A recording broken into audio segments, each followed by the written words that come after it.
എല്ലാ കൂട്ടുകാർക്കും, എല്ലാ ഇൻവെസ്റ്റേഴ്സിനും, എല്ലാ ട്രേഡേഴ്സിനും മറ്റൊരു വീഡിയോയിലേക്ക് ഹാർദവമായ സ്വാഗതം. അപ്പോൾ അടുത്ത ആഴ്ചയിലേക്ക് കയറാൻ സാധ്യതയുള്ള ഒരു സ്റ്റോക്കിനെ കുറിച്ചാണ് നമ്മൾ ഈ വീഡിയോയിലൂടെ സംസാരിക്കാൻ പോകുന്നത്.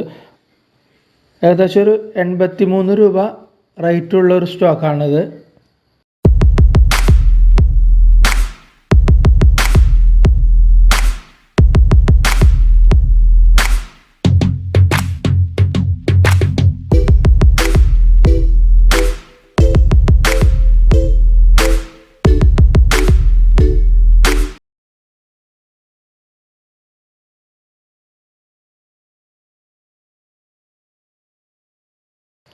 IDFC ഫസ്റ്റ് ബാങ്ക് എന്ന് പറയുന്ന ഒരു സ്റ്റോക്കാണ് നമ്മളിപ്പോൾ കണ്ടുകൊണ്ടിരിക്കുന്നത് ചാർട്ടിൽ.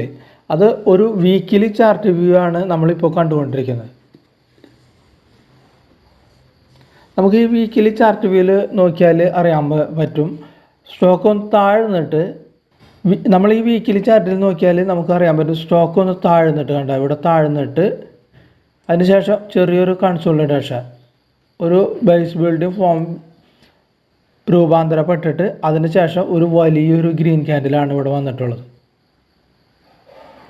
സ്റ്റോക്ക് താഴ്ന്നു, ഒരു ബേസ് ഇട്ടു, വീണ്ടും കയറാനായിട്ട് നിൽക്കുന്നു. ഇതാണ് ഇതിൻ്റെ കണ്ടീഷൻ.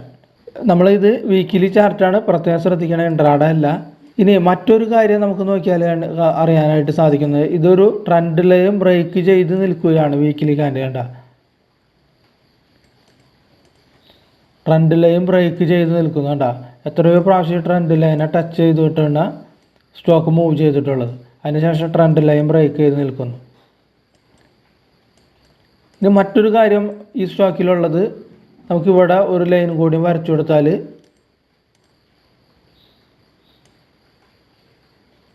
ഒരു ചാനലിൻ്റെ ഉള്ളിലായിരുന്നു ഇത്. ചാനലിൻ്റെ ഉള്ളിൽ കണ്ട, ഈ ചാനലിൻ്റെ ഉള്ളിൽ ട്രേഡ് ചെയ്തുകൊണ്ടിരിക്കുന്ന സ്റ്റോക്കായിരുന്നു ഇത്. കൃത്യമായ ആ ചാനലിനെ ലോ ഒക്കെ ഇവിടെ കണ്ട, ഇവിടെയൊക്കെ ടച്ച് ചെയ്തിട്ടുണ്ട്. ഇവിടെ ലാസ്റ്റ് ലോ, അതായത് ഈ ചാനലിൻ്റെ ഉള്ളിൽ ട്രേഡ് ചെയ്തുകൊണ്ട്, ഇങ്ങനെ ഒരു ചാനലിൻ്റെ ഉള്ളിൽ ട്രേഡ് ചെയ്തുകൊണ്ടിരിക്കുന്ന ഒരു സ്റ്റോക്കാണത്. ആ ചാനൽ ബ്രേക്ക് ചെയ്ത് നിൽക്കുകയാണ് ഇപ്പോൾ.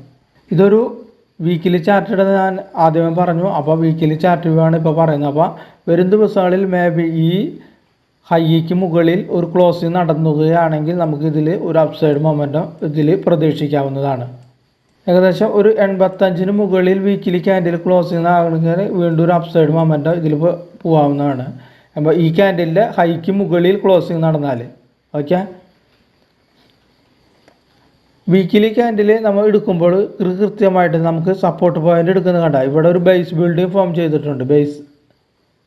അതുകൊണ്ട് അത് ഇവിടെ കണ്ട, ഇതൊന്ന് നീട്ടി വരച്ച് കഴിഞ്ഞാൽ ഇവിടെയും കണ്ട, ഇവിടെ ഒരു ചെറിയൊരു ബേസ് ബിൽഡിംഗ് ആണ്. ഇതാണ് നമ്മൾ SL എടുക്കേണ്ട ഏരിയ, അതായത് വീക്കിലി ഇട്ട. ഏകദേശം 75-74 റേഞ്ചാണ് നമ്മളെ വീക്കിലി ഒരു ഇതിലൊരു സപ്പോർട്ട് കാണുന്നത് ഏരിയ, 75-74. അപ്പോൾ ആ 75-74 ആയിരിക്കണം നമ്മളെ SL ഇടേണ്ട ആ ഏരിയ വീക്കിലി നമ്മൾ നോക്കുമ്പോൾ. ടാർഗറ്റ് ബി ഇതിൻ്റെ മുകളിലൊക്കെ പോകാനായിട്ട് സാധ്യതയുണ്ട്. ഏകദേശം 100 വരെയെങ്കിലും നമുക്കൊരു ടാർഗറ്റ് ഇതിൽ എക്സ്പെക്റ്റ് ചെയ്യാം. ആസ് പെർ ദ മാർക്കറ്റ് കണ്ടീഷനും കൂടി നമ്മൾ നോക്കണം. കാരണം ബഡ്ജറ്റൊക്കെ വരികയാണ്. ഒരു അരക്ഷിതാവസ്ഥ മാർക്കറ്റിൽ ഇപ്പോഴും നിലനിൽക്കുന്നുണ്ട്. ബഡ്ജറ്റ് എന്താവും എന്നുള്ളത്. ഒരു ജനപ്രിയ ബഡ്ജറ്റാണെങ്കിൽ മാർക്കറ്റിൻ്റെ ഗതി മുകളിലേക്കായിരിക്കില്ല. അത് നമ്മൾ പ്രത്യേകം ശ്രദ്ധിക്കണം. അല്ലാതെ നമ്മളെ സാമ്പത്തിക മേഖലയെ ഉന്നമനത്തിനുള്ള ഒരു ബഡ്ജറ്റാണെങ്കിൽ മാർക്കറ്റ് വീണ്ടും ഉയരത്തിലേക്കായിരിക്കും. അങ്ങനെ വരുമ്പോൾ ബാങ്കിങ് ഓഹരികളൊക്കെ കുതിക്കുമ്പോൾ ഇതിലും അതിൻ്റെ നല്ല രീതിയിലുള്ള ഒരു കുതിപ്പ് ഉണ്ടാവും. അത് ന്യൂസ് ബേസ്ഡ്. നമ്മളിപ്പോഴും നോക്കുന്നത് ടെക്നിക്കൽ ബേസാണ്. അപ്പോൾ ന്യൂസ് ബേസും ടെക്നിക്കൽ ബേസും കൂടി രണ്ടും കൂടി കണക്ട് ചെയ്ത് വന്നു കഴിഞ്ഞാൽ മാർക്കറ്റ് മുകളിലേക്ക് തന്നെ ആയിരിക്കും. അപ്പോൾ നമ്മളിപ്പോൾ ടെക്നിക്കലാണ് നോക്കുന്നത്. ന്യൂസ് ബേസ്ഡ് വരുന്നത് ബഡ്ജറ്റിനെ അനുബന്ധിച്ചുള്ള കാര്യങ്ങൾക്കാണ് ന്യൂസ് ബേസ് വരുന്നത്. അപ്പോൾ ഇത്രയുമാണ് നമ്മൾക്ക് ഒരു വീക്കിലിക്ക് കാണാൻ പറ്റുക. അതായത് വീക്കിലി നോക്കുമ്പോൾ ഒന്ന് പറയാം, ട്രെൻഡ് ലൈൻ ബ്രേക്ക് ചെയ്തു, ചാനലിൻ്റെ ഉള്ളിലാണ് ട്രേഡ് ചെയ്തുകൊണ്ടിരിക്കുന്നത്. ഇവിടെ ബേസ് ബിൽഡ് ഫോം ചെയ്തുകൊണ്ട് അവിടെ SL വയ്ക്കുക. 85 മുകളിൽ ക്യാൻഡിൽ മുകളിൽ ക്ലോസിങ് ആണെങ്കിൽ നമുക്ക് മുകളിൽ. ഇത്രയാണ് നമുക്ക് ഒരു വീക്കിലി വ്യൂവിൽ കാണാൻ പറ്റുന്ന വസ്തുത. ഇനി നമുക്ക് ഒരു മന്ത്ലി വ്യൂവിലേക്ക് പോവാം. എന്താണ് മന്ത്ലി ഈ സ്റ്റോക്ക് പറയാനുള്ള കഥകൾ. അപ്പോൾ ഇതാണ് ഒരു മന്ത്ലി വ്യൂവിൻ്റെ ഒരു ചാർട്ട്. ഈ ചാർട്ട് നമുക്ക് ഭംഗിയായിട്ട് കാണാനായിട്ട് നമുക്കൊന്ന് ചെറുതാക്കി ഒന്ന് അഡ്ജസ്റ്റ്മെൻറ്റ് ചെയ്ത് നോക്കാം, ചെറുതാക്കാം. ഓക്കെ, അപ്പോൾ ഈ ഫുള്ള് വ്യൂ കിട്ടി, മന്ത്ലിയിൽ ഫുള്ള് വ്യൂ കിട്ടി. നമുക്ക് അത്യാവശ്യം ഈ ചാനൽ ഉള്ളത് നമുക്കൊന്ന് ഡിലീറ്റ് ചെയ്ത് കളഞ്ഞു നോക്കാം ഇതിന്. ഓക്കെ, ഡിലീറ്റ് ചെയ്ത് കളഞ്ഞു. അപ്പോൾ ഇതാണ് മന്ത്ലി വ്യൂ. മന്ത്ലി വ്യൂവിൽ നമുക്ക് കണ്ടാൽ എന്താണ്, ലാസ്റ്റ് ക്യാൻഡിൽ വന്നിട്ട് ഉള്ളത് ഒരു ബുള്ളിഷ് ക്യാൻഡിലാണ്. ഇവിടെ നമ്മൾ വീക്കിലി കണ്ട പോലെ തന്നെ ഒരു ബേസ് ബിൽഡിംഗ് ഫോം ചെയ്തിട്ടുണ്ട്. ഇവിടെ ഉണ്ടാ ചെറിയൊരു ബേസ് ബിൽഡിംഗ് ഫോം ചെയ്തിട്ടുണ്ട്. അപ്പോൾ മിക്കവാറും ഇവിടെ ഒരു മന്ത്ലി വ്യൂവിൽ നമ്മൾ നോക്കുമ്പോൾ ഇവിടെ ഈ ലാസ്റ്റ് ക്യാൻഡിൽ ഗ്രീൻ ക്യാൻഡിലിൻ്റെ ലോ വന്നിട്ടുള്ളത് ഏകദേശം 70 റേഞ്ചിലാണ് ഇവിടെ വന്നിട്ടുള്ളത്. 70 മന്ത്ലി നോക്കുമ്പോൾ വീക്കിലി നമ്മൾ പറഞ്ഞു കഴിഞ്ഞു, ഇത് മന്ത്ലി നോക്കണം. അപ്പോൾ ആ 70 ആ ഏരിയയിൽ നമുക്കൊരു ലൈൻ വരച്ച് നോക്കാം, എന്താണ് അവിടെ ഒരു പ്രത്യേകത വല്ലതുണ്ടോ എന്നുള്ളത്.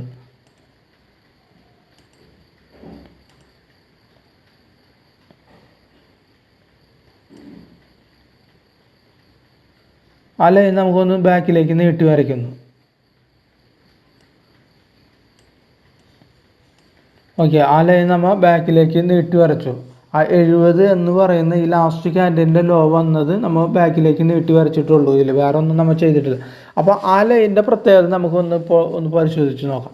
അതായത് സ്റ്റോക്ക് ലിസ്റ്റ് ചെയ്തതിന് അവിടെ നിന്ന് ആ റേഞ്ചാണ് ഈ 70 എന്ന് പറയുന്നത്. വേണ്ട, നമുക്കിവിടെ കാണാൻ പറ്റും. വേണ്ട, അതിൻ്റെ ഓപ്പണിംഗ് പ്രൈസ് അവിടെ നിന്ന് നേരെ സ്റ്റോക്ക് താഴ്ന്നു, വീണ്ടും ഒന്ന് കയറി. പക്ഷെ ആ കയറ് നല്ല ശാശ്വതമായ കയറ്റം അല്ലായിരുന്നു. വീണ്ടും താഴ്ന്നതിന് ശേഷം ഇവിടുത്തെ ഒരു ക്യാൻഡലിൻ്റെ ഹൈ ഇവിടം വരെ പോയി, 70 വരെ ടച്ച് ചെയ്തു. ഇവിടെയും ഒരു 70 വരെ 2 ക്യാൻഡലിൻ്റെ ഹൈ ഇവിടെ ടച്ച് ചെയ്തു. അതിന് ശേഷം ഇവിടെ ഒരു വലിയൊരു ഗ്രീൻ ക്യാൻഡലോടുകൂടി ഇത് ക്രോസ് ചെയ്തിട്ട് മുകളിലേക്ക് പോയി. വീണ്ടും ഇതിൻ്റെ ലോ ഇവിടെ വന്നു. അപ്പോൾ ഇവിടെ ഇത് ഹൈ ആയിരുന്ന ഈ സ്റ്റോക്കിൻ്റെ ലോ ഇവിടെ വന്നു. അപ്പോൾ നമ്മൾ വീക്കിലി നമ്മൾ നോക്കുമ്പോൾ ഈ 70 എന്ന് പറയുന്ന ആ റേഞ്ച്, ഈ ഏരിയ, അതായത് 71, 70, 69, അതാണ് അത് സോൺ എന്ന് പറയുമ്പോൾ അങ്ങനെയാണ് വരുന്നത്. അല്ലാണ്ട് കൃത്യമായൊരു പോയിന്റ് നമുക്ക് പറയാനായിട്ട് കഴിയില്ല. ആ സോൺ മേജർ ഒരു വീക്കിലി നോക്കുമ്പോൾ ഒരു സപ്പോർട്ടായിട്ട് പരിഗണിക്കാനായിട്ട് സാധ്യത. അപ്പോൾ ഒരു ലോങ് ടേം വ്യൂവിൽ ഈ സ്റ്റോക്ക് പരിഗണിക്കുന്നവർ അല്ലെങ്കിൽ കയ്യിലുള്ളവർ ഉണ്ടെങ്കിൽ 70 താഴെ ഒരു വീക്കിലി ക്ലോസിങ് നടക്കുകയാണെങ്കിൽ വീണ്ടും താഴേക്കായിരിക്കും വരാം. ആ താഴേക്ക് വരുമ്പോൾ ഏകദേശം ഈ റേഞ്ചിലായിരിക്കും അത് താഴേക്ക് വന്നിട്ട് സപ്പോർട്ട് എടുക്കുക. ഏകദേശം ഒരു 58-60 റേഞ്ചിൽ ഇത് ഒരു സപ്പോർട്ട് എടുക്കും. ഇത് താഴ്ന്നു കഴിഞ്ഞാൽ 70 താഴെ, അതായത് ഇവിടെയൊക്കെ ട്രേഡ് ചെയ്തു 70 താഴെ ഒരു വലിയൊരു റെഡ് ക്യാൻഡിൽ വന്നിട്ടുണ്ടെങ്കിൽ വീണ്ടും ഒരു 60 എങ്ങനെയും ഒരു സപ്പോർട്ട് എടുക്കാനായിട്ട് സാധ്യത. അപ്പോൾ കയ്യിലുള്ളവരോ അല്ലെങ്കിൽ വലിയ ലോങ് ടേമിലേക്ക് ഇത് ബൈ ചെയ്യാൻ ഉദ്ദേശിക്കുന്നവരും ഉണ്ടെങ്കിൽ ഈ 70 എന്ന് പറയുന്ന ആ ഏരിയ, 70-69 എന്ന ഏരിയ പ്രത്യേകം ശ്രദ്ധിക്കേണ്ടതായിട്ടുണ്ട്. ആ വീക്കിലി നമ്മൾ പറഞ്ഞു കഴിഞ്ഞു, ഇനി മന്ത്ലി നമ്മൾ പറഞ്ഞു കഴിഞ്ഞു. അപ്പോൾ വരും ദിവസങ്ങളിൽ അത്യാവശ്യം നല്ലൊരു ഉയർച്ചയ്ക്ക് സാധ്യതയുള്ള ഒരു സ്റ്റോക്കാണിത്. അപ്പോൾ എല്ലാവരും വാച്ച് ലിസ്റ്റിലിടുക. ഇതൊരു ബൈ സെൽ റെക്കമെൻഡേഷൻ അല്ല എന്ന് പ്രത്യേകം ശ്രദ്ധിക്കുക. കാരണം ഇങ്ങനത്തെ പോയിൻറ്റ്സ് വന്നപ്പോൾ ഈ ലൈൻ 70 എന്നുള്ളതിൻ്റെ ഒരു പ്രത്യേകത നമ്മൾ കണ്ടല്ലോ. 3 പ്രാവശ്യം അവിടെ 4 പ്രാവശ്യം ആ റേഞ്ചിൽ ടച്ച് ചെയ്തിട്ടുണ്ട്. അപ്പോൾ ആ റേഞ്ചിൽ ഒരു പ്രത്യേകത ഉണ്ടല്ലോ. അങ്ങനത്തെ ഉള്ള കാര്യങ്ങൾ പറഞ്ഞ ഒരു എഡ്യൂക്കേഷൻ വീഡിയോ ആയിട്ട് മാത്രമേ ഇതിനെ കാണുക. ബൈ സെൽ റെക്കമെൻഡേഷൻ വേണമെന്നുണ്ടെങ്കിൽ നിങ്ങൾ ഫിനാൻഷ്യൽ അഡ്വൈസറുമായിട്ടോ അല്ലെങ്കിൽ ബ്രോക്കറുമായിട്ടോ അല്ലെങ്കിൽ നിങ്ങൾ സ്വയം അനലൈസ് ചെയ്തിട്ട് ഒരു നിഗമനത്തിൽ എത്താനായിട്ട് ശ്രമിക്കുക. അപ്പോൾ വീഡിയോ കണ്ട എല്ലാവർക്കും നന്ദി, നമസ്കാരം. അടുത്ത ഒരു വീഡിയോയിൽ വേറെ നല്ല സ്റ്റോക്ക് അല്ലെങ്കിൽ കണ്ടൻറ്റായി വരുന്നത് വരെ ബൈ.